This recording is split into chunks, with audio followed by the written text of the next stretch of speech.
दोस्तों, आज मैं आप लोगों के लिए जानकारी लेकर आया हूं इस permanent beautiful ornamental indoor plant के बारे में। आप लोग दोस्तों देखते ही समझ गए होंगे, ये पीस लिली का प्लांट है।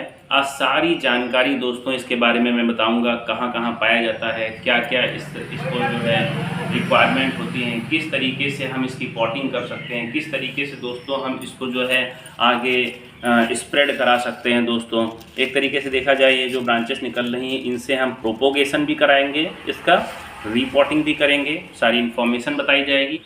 दोस्तों ये पीस लिली का पौधा जो है ये सेंट्रल अमेरिका में पाया जाने वाला पौधा होता है, और जो घने जंगल होते हैं वहाँ के उसमें जो फॉरेस्ट फ्लोर बोलते हैं। फॉरेस्ट फ्लोर मतलब दोस्तों कि जो जंगलों की निचली सतह होती है, जहाँ पर बिल्कुल अंधेरा सा रहता है, जहाँ पर लाइट बहुत कम रहती है, बहुत अच्छा सा ह्यूमिडिटी रहता है, बहुत नमी बनी रहती है, उन जगहों पर पाया जाने वाला एक जो है पौधा है। और इसी वजह से हम लोग जो है इसको इंडोर प्लांट के तौर पर बहुत अच्छा सा इस्तेमाल कर लेते हैं, क्योंकि वहाँ पर भी इसको प्राकृतिक वातावरण में भी धूप नहीं चाहिए होती है, और यहाँ भी अगर हम इसको धूप नहीं देते हैं, ऐसी जगहों पर रखते हैं जहाँ बहुत ही लिमिटेड सी धूप आती है, वहाँ भी बहुत अच्छी ग्रोथ करता रहता है। तो दोस्तों ऐसा मत समझना कि नहीं धूप नहीं चाहिए तो बिल्कुल डार्क में रखते हैं। इसको कुछ ऐसी जगहों पर रखना होगा जिसमें हल्की सी छन कर धूप आती हो, जैसे आपके अपार्टमेंट में बालकनी में जहाँ पर हल्की सी धूप आ रही हो उसके आसपास इनको रख सकते हैं। ऑफिस में टेबल के आसपास जहाँ पर हल्की सी धूप आती हो,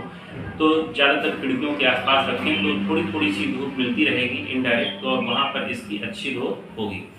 तो दोस्तों ये जो प्लांट है इसको हम लोग बोलते तो लिली है, लेकिन एक्चुअली में ये लिलिएसी कुल से बिलोंग नहीं करता है। हम बोले तो ट्रू लिली जो आपने बहुत सारी देखी होंगी, लगाई होंगी, क्राइनम लिली और तमाम सारी लिली होती हैं, वो अलग पौधे होते हैं, और ये एरम कुल से बिलोंग करने वाला पौधा होता है। दोस्तों ये जो पौधा है हम देखेंगे किस तरीके से भर भर कर जो है ग्रो कर रहा है। यहाँ पर इसके निचले हिस्से में राइजोम होते हैं, और राइजोम से बहुत सारी ये देखो घनी रूप से ब्रांचेस निकलती हैं।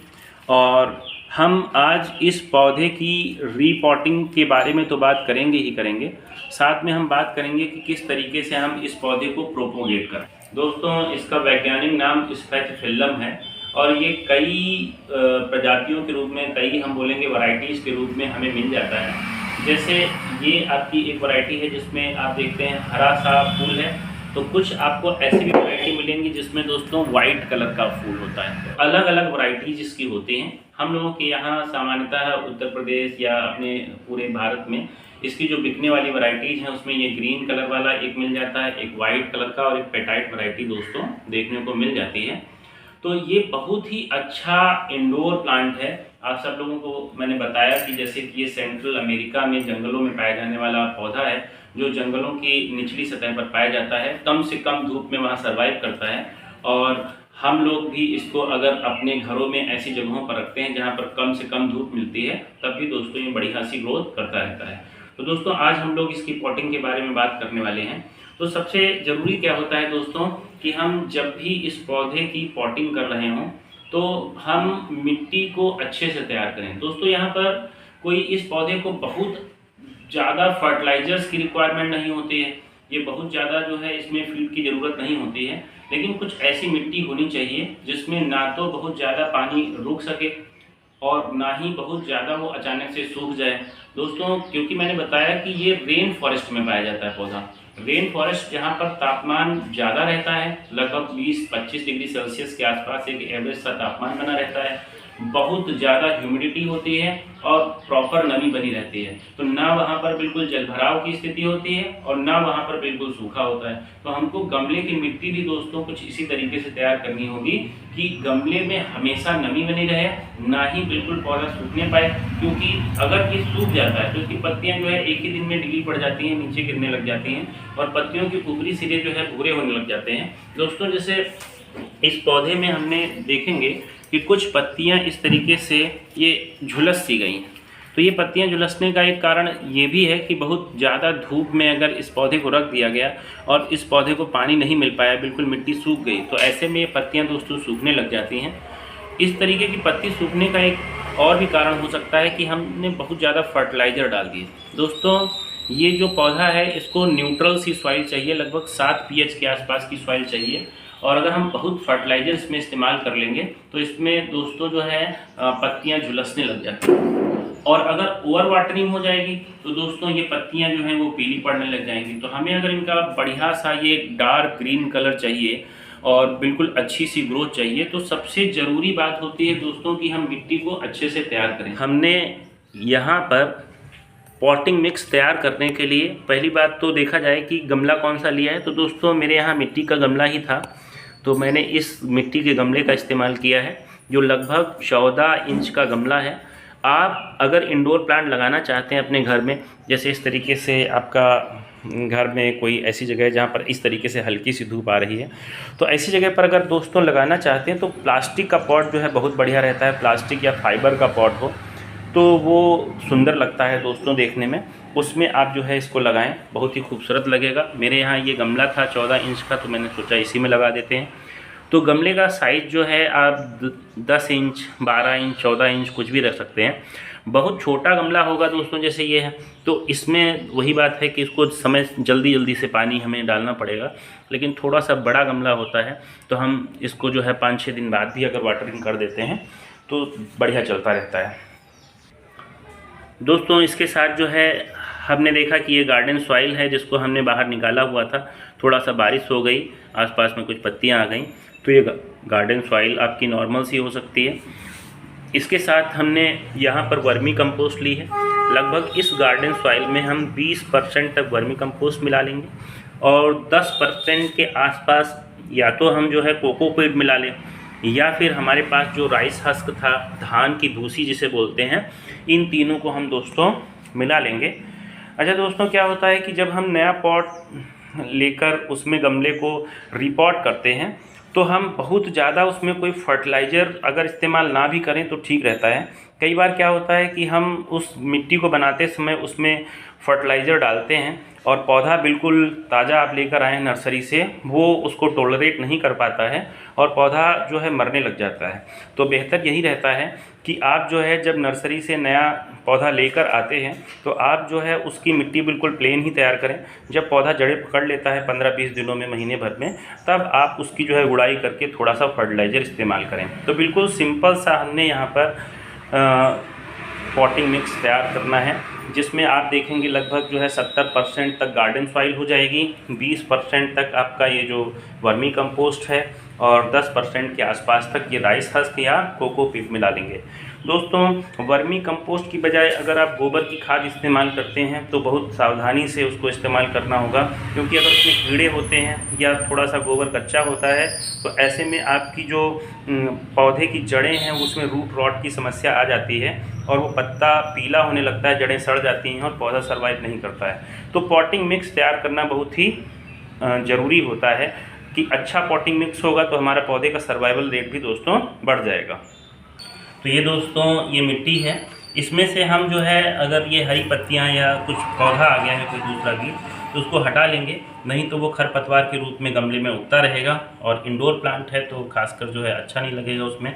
इसमें हम देखेंगे साथ में हमने इस तरीके से वर्मी कंपोस्ट मिला ली है 20% के आसपास। अच्छी वर्मी कंपोस्ट होनी चाहिए दोस्तों, जितनी अच्छी वर्मी कंपोस्ट होगी उतनी ही बढ़िया पौधे में हरी पत्तियाँ रहेंगी। और ये 10% के आसपास इस तरीके से राइस हस्क मिला लें।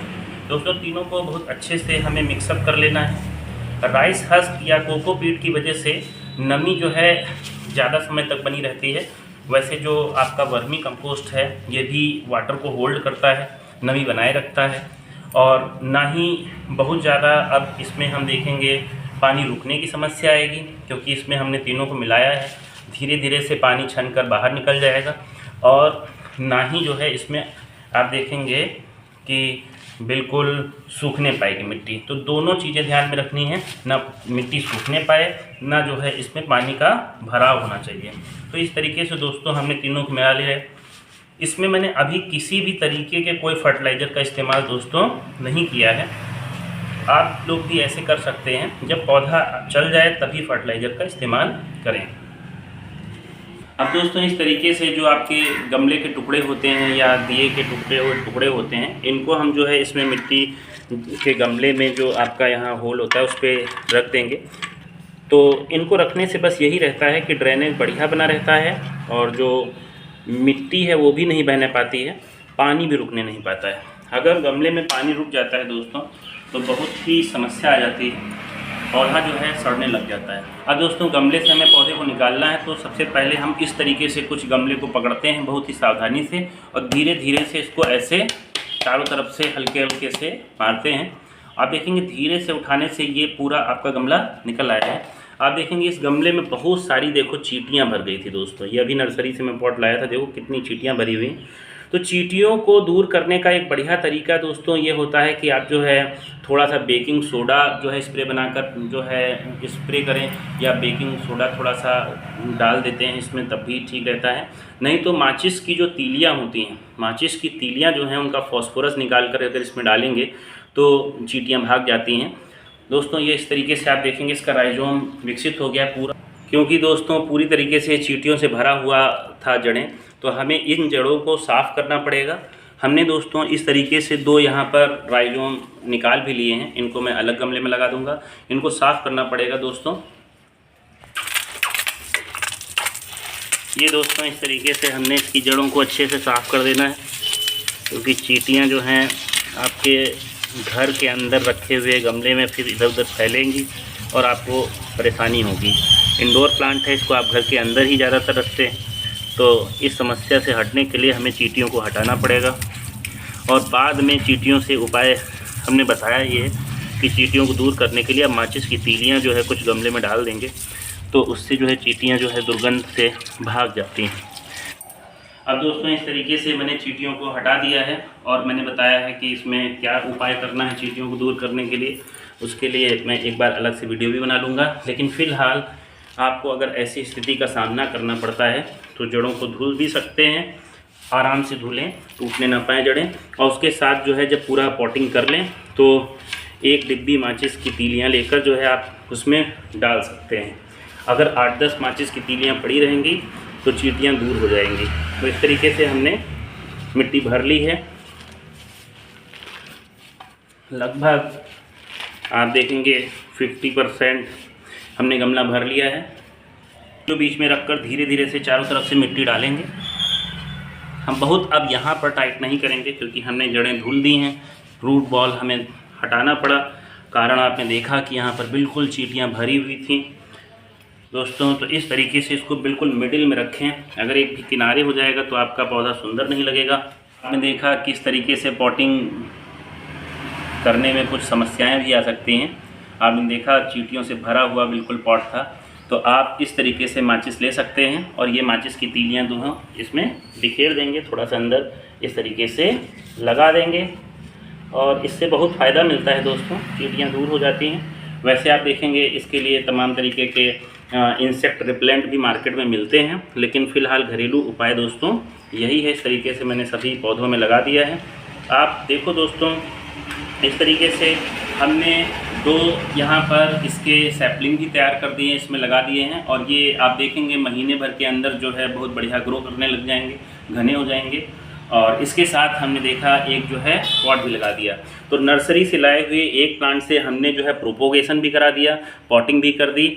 देखो दोस्तों इस तरीके से स्नेल के इसके ऊपर चल रहा है, कितना छोटा प्यारा सा स्नेल इसके ऊपर ग्रो कर रहा है, बहुत धीमे धीमे से बढ़ता ही जा रहा है।